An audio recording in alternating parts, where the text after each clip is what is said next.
So it's the next week, next Saturday. I had to watch the baby last week so the wife could go do some stuff, so I didn't get very much done on the car last week. I got the tank pulled out, and that was pretty much it. That's really all I got. I did get a little bit of testing done, you saw that, and that's really all I got done. So this week, I'm going to be putting the double pumps in the tank. And to do that, I'm probably going to be using these two pieces of scrap aluminum somehow. Aluminum so that it doesn't rust, because E85 has a lot of water in it, and then the second you get air in there, it will rust. This is an old piece of scrap that was sitting just sitting around, so I'm going to be using this to make a Y block. And I'm also going to be using this to make something to hold both of the pumps together. So you'll see that in a second. So basically, and I just have to show this because I'm tickled pink. So I bought a drill press yesterday because it's going to make what I've got to do today go so much faster, to make a Y block and a holder. But look at this. Okay, so I got a gift card for my birthday, and this drill press cost me a total of $6.73. And I got a free light. Look how freaking bright this thing is. The thing is ridiculously bright. But I got this and the drill press for $6.73. I had a 20% discount coupon. I had a coupon for the free light, and then I had a gift card. So that cost me $6. And it's the tiny one. It's the 8-inch drill press. But it's still going to be a lot bigger than my little cordless battery-powered drill that I've been using up until this point. So I'm going to get that set up, and then I'm going to start making a Y block. The reason I'm making a Y block is, one, because they are anywhere from $20 all the way up to $50. That's one reason. And then they just give you certain types of fittings. You can't buy barbed Y blocks that I could find. I have these fittings, but so here's the thing. I was doing some research on flow, and every time you put a 90 in a flow system, it reduces the flow and it reduces the pressure. So originally I was thinking I could have my two pumps coming up to here and then going out of the tank. Well, this is a 90, and then this would be another 90. I started doing math, and I could be losing anywhere from 50 to 60 kPa, kilopascals, by adding it's really four 90s into this. And then there's another two 90s in the fuel rail up here. If you look, there's a 90 right here, and then there's a 90 right here where it splits. Then there's a 90 right here. So I'm going to make a Y block to put both of the pumps into one single line. If nothing else, it'll give me peace of mind that I'm not adding a pressure drop to the system. So I'm going to get started on setting up the drill press and getting started on the Y block.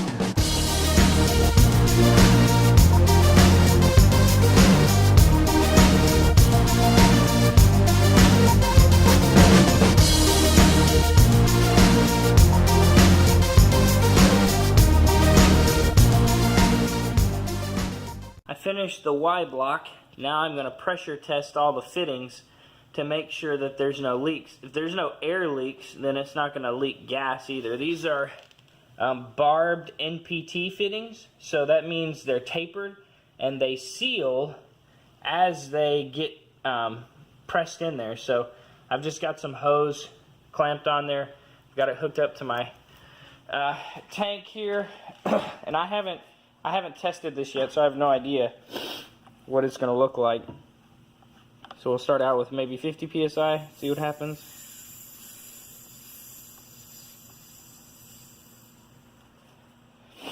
Okay, so I do have a leak, but where's it coming from?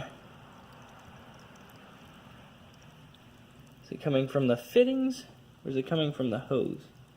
So those two guys are rock solid. Teeny tiny little air bubbles. This guy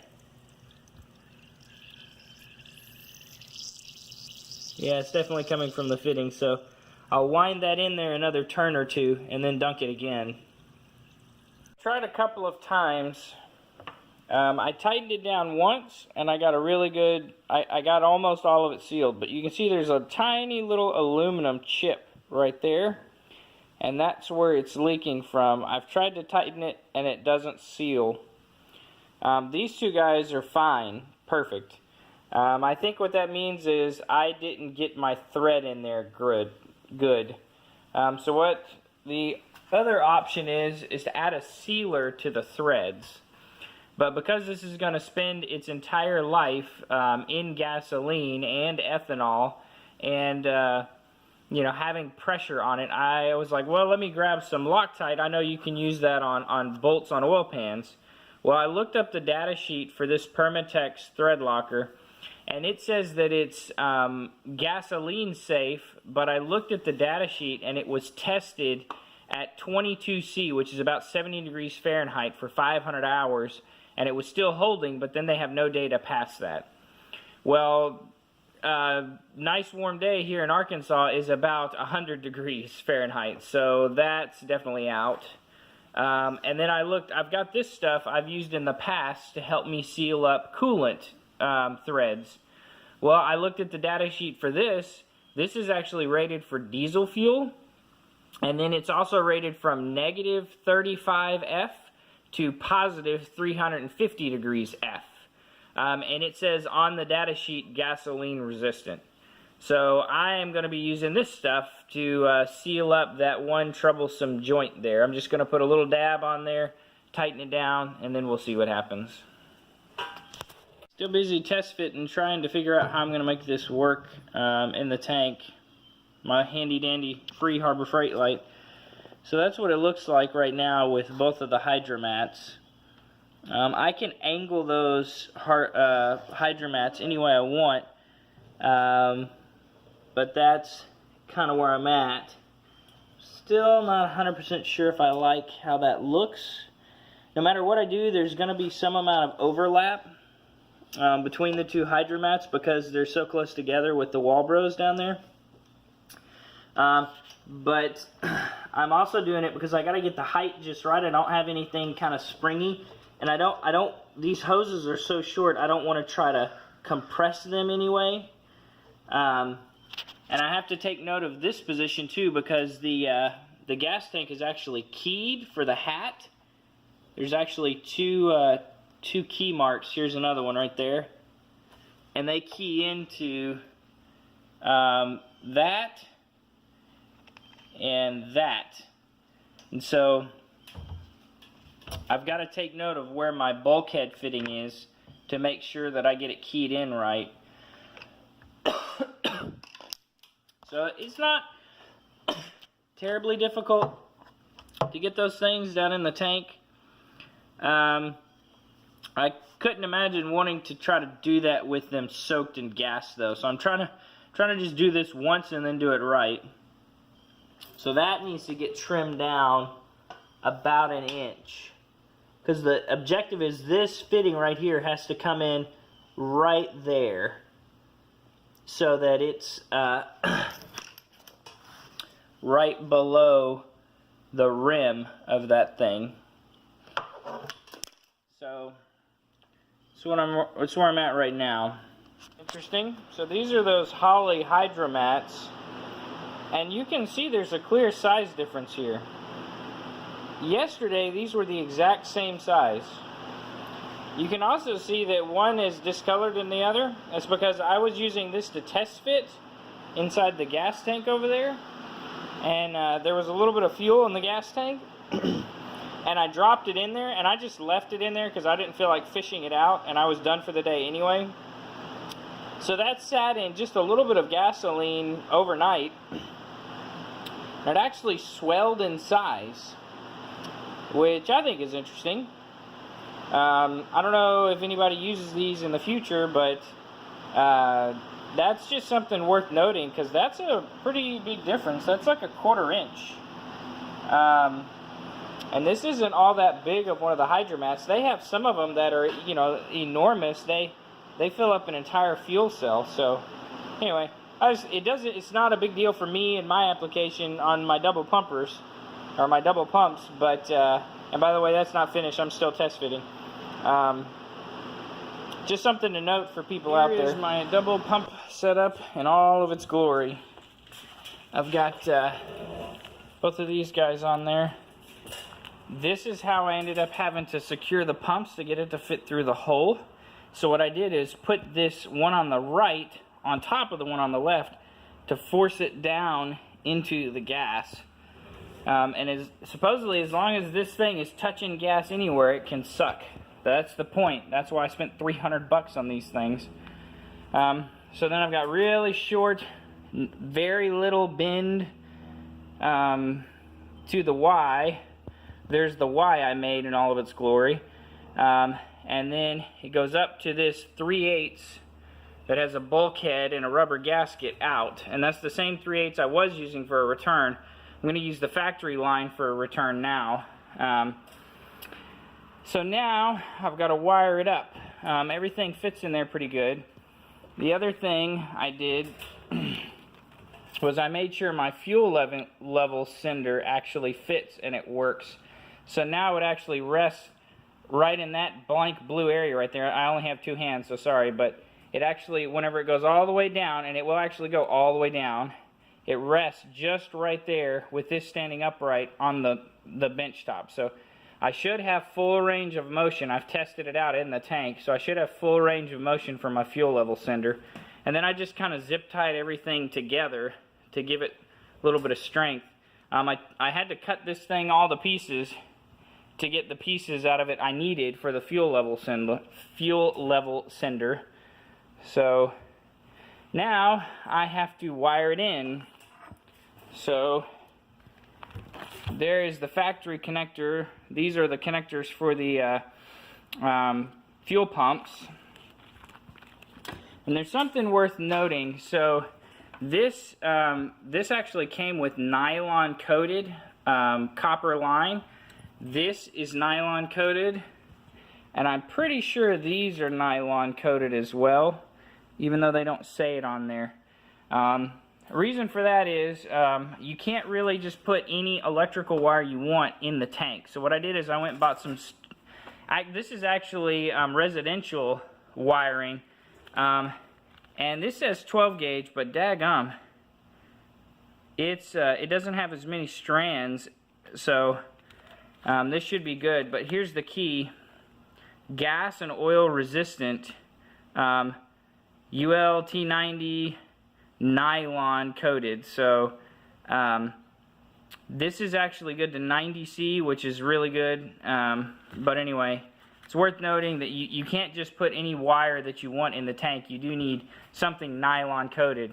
So anything metal can't be corrosive. So this is aluminum and brass. These are stainless steel. These are stainless steel clamps. And what I use to space this out is, this is 2 pieces of that submersible push lock hose, and that wedged these 2 guys together pretty nicely. The zip ties, I went and got really high quality Lowe's brand zip ties, just to make sure that they don't get old and crack up and stuff. So now I just got to wire it up. Okay, so here's where I'm at. I have tried that little water pump. It fell apart in the in gasoline. I tried the fuel pump from my Dakota, and I just didn't like that idea. So I thought off and on for a week what I was going to do in order to get the fuel from the passenger tank to the driver tank.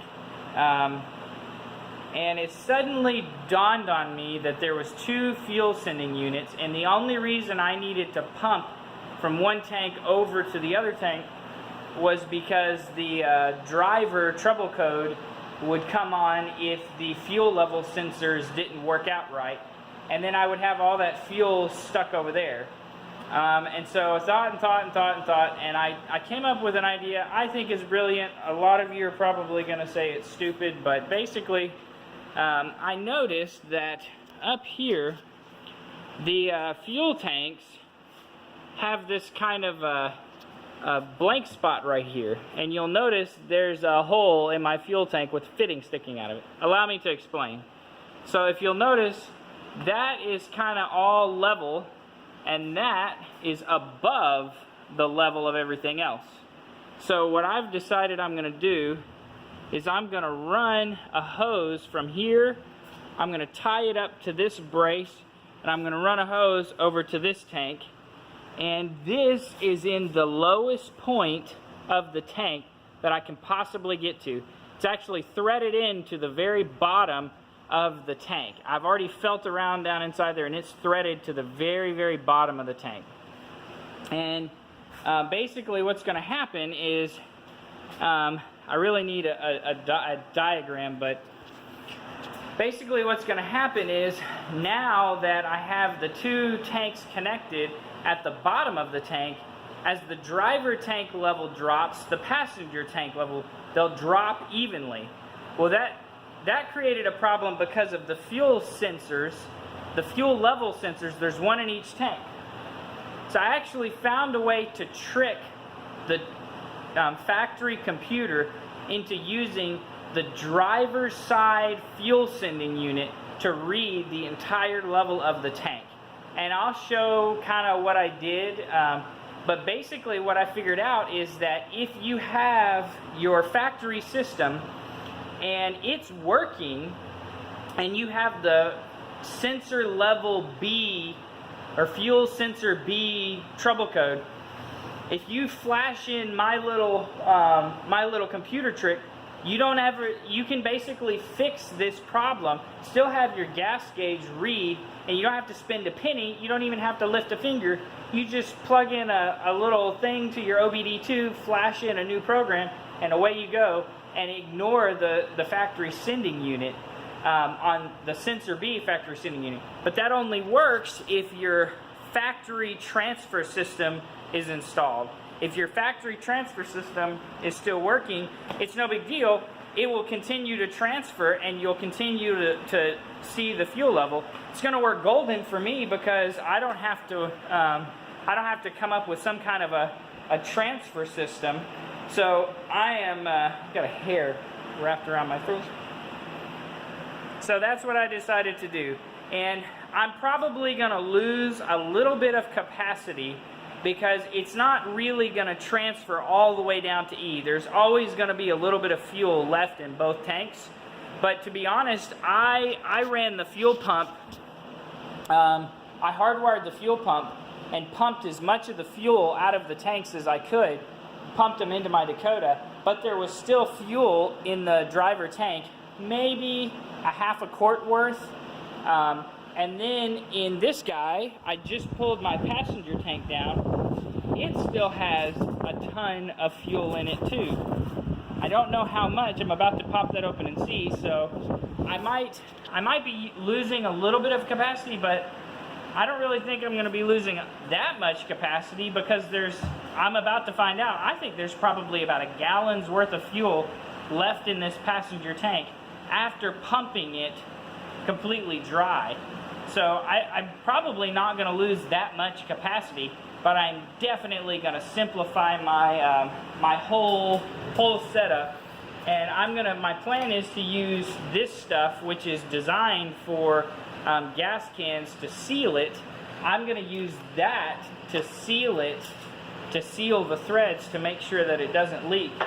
And I'm going to get me some of this Parker push lock, and this is a half inch diameter fitting. So that's got, there's no way, even at full throttle, both of those pumps can empty the driver's tank faster than that will transfer the fuel.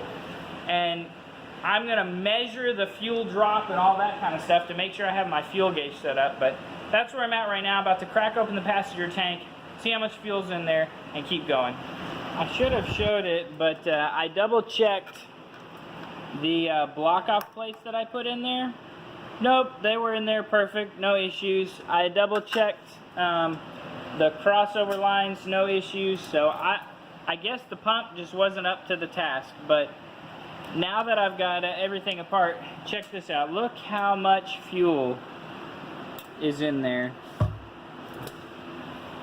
I don't know. Let's see. There is a ton of fuel in there. So I don't really think I'm in danger of losing any of my capacity by doing this crossover idea. So now I gotta empty this out, and then I gotta drill the hole down there. Here's how I'm emptying out the gas tank. That's the fuel pump from my Dakota, which I was originally gonna plan to put in there. Here's the corrugated hose, which I was originally planning to use. And then I've got a jump box. So 12 volts, 6 amps, surge protector.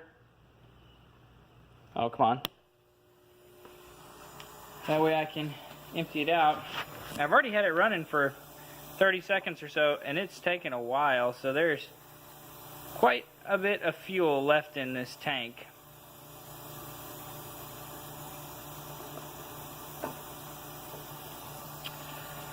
And it's not draining very quickly. So my wager is there's probably about 3 gallons left in there. So here is the setup outside of the car. So I have the crossover tube connected and in place. I have my little tube on the bottom that connects the 2 tanks. I got my filler neck, I've got my fuel pump, and I'm connected to the car's wiring harness. And the filling system is actually working really well. So basically what I'm doing is I'm filling it with water through the filler neck, and I am going to fill it all the way up as high as it will go, which is why I had to install that, and I'm going to install that. And then I am going to turn the fuel pumps on, and I am going to pump water out into this US 2 quarts, which there's four quarts in a gallon, and I'm going to measure a half a quart at a time the fuel level sensor level. And I've got the sensor hooked up on this one just because I kind of want to see what that guy does while the fuel level is dropping. So I'm going to hook up my laptop to the car and measure it as it pumps out and turn the fuel pumps on intermittently. So this guy is full to the brim. So I'm kind of glad I'm doing this because I can see there's a little bit of a leak right here, which isn't really a big deal. I can put some epoxy around that and seal it. I literally have it all the way to the point where there's it's all the way up to the filler neck. So that's as full can be. And the sensor on the driver's side is only reading 16.2 and it's only reading 2.29 volts. All the way maxed out is 2.54. So that's just the range I have to deal with. That's as high as the sensor can read, and it's because of the shape of the tank. The sensor is probably hitting that angle somewhere around this area, and it can't go up any higher. So it's all the way down at the bottom, then it comes up, and then it hits right there. So, but that's exactly what I wanted to figure out. So now it's just a matter of pumping water out a little bit at a time and figuring out exactly how much the sensor drops and when, so that I can populate the cells for the gauge, which are, go up here to fuel system, and I need to populate primary volume cells, these guys right here. So the max is 50.8 that this sensor can read, and it goes all the way down to 14%, or 14.5 is as low as it can read. I've got some just guess values in there populated, but it looks like right now, based on what I'm seeing, I've got 2 point, what now?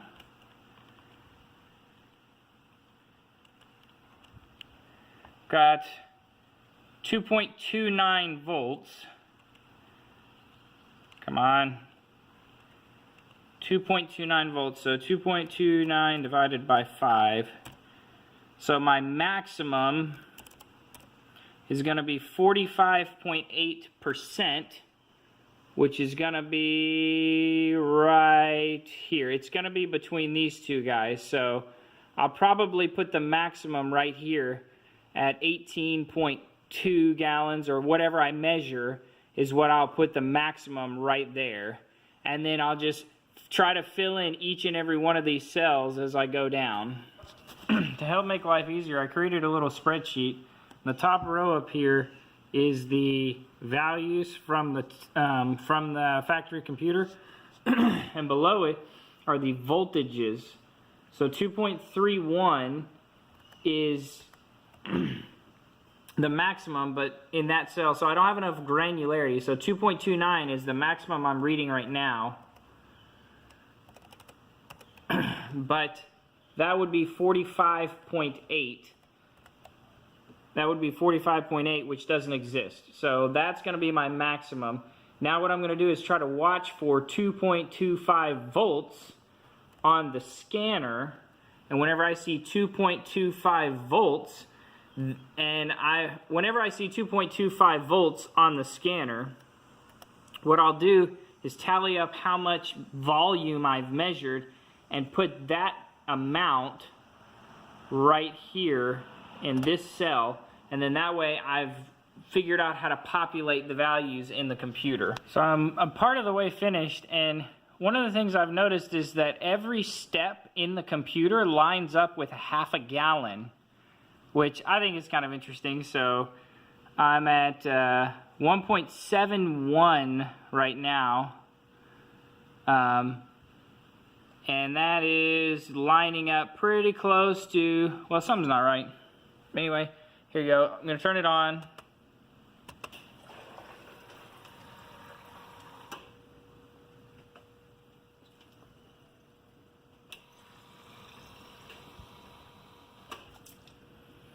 So now that's a half a gallon, and that's 1.6 volts, 1.65 volts, which is 1.61. Lines up pretty close to what's right there. I'm actually spilling a little bit here and there, so that's probably added up to about a half a gallon or so. So I would imagine that's probably like 9.8 or 9.9 gallons. And I think the steps get closer together as you get, yeah, the steps do get closer together the lower you get. So it's about to start getting to probably a quarter gallon increments.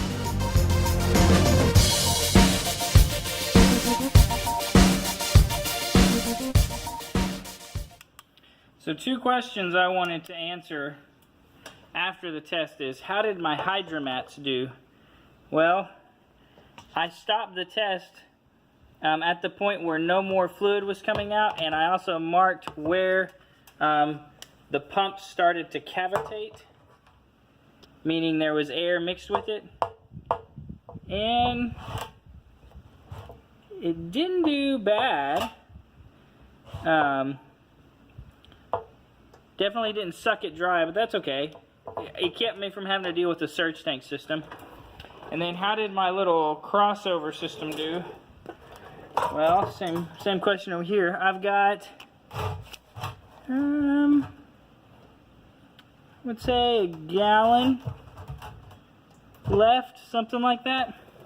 But the interesting thing is every time I accelerate, it's going to transfer a little bit more fuel. So I actually marked at this point at 0.72 volts is the first cavitation that I saw. So I'm going to mark that as E. And then this 18.5 is how many gallons I had whenever I started seeing cavitation. And then this is the total volume of fluid I got out of there. So I guess I'm losing about a half a gallon of capacity. If it truly is a 19-gallon tank. The interesting thing to me is that over the past few weeks since I put the fuel pressure regulator in it, I started noticing that I don't get near as far out of a tank before it shows E. And I think that's something to do with the transfer system not working right whenever you've got a fuel pressure regulator. So I think that's a good test. I think I'm going to call it right there and probably put it back together and put epoxy on all of my joints and all that kind of stuff and call that good and put the fuel system back together. Make sure I can drive it with the fuel system in there. And then after that, I'll start working on the flex fuel sensor and all that kind of stuff. So I think that's enough for one video.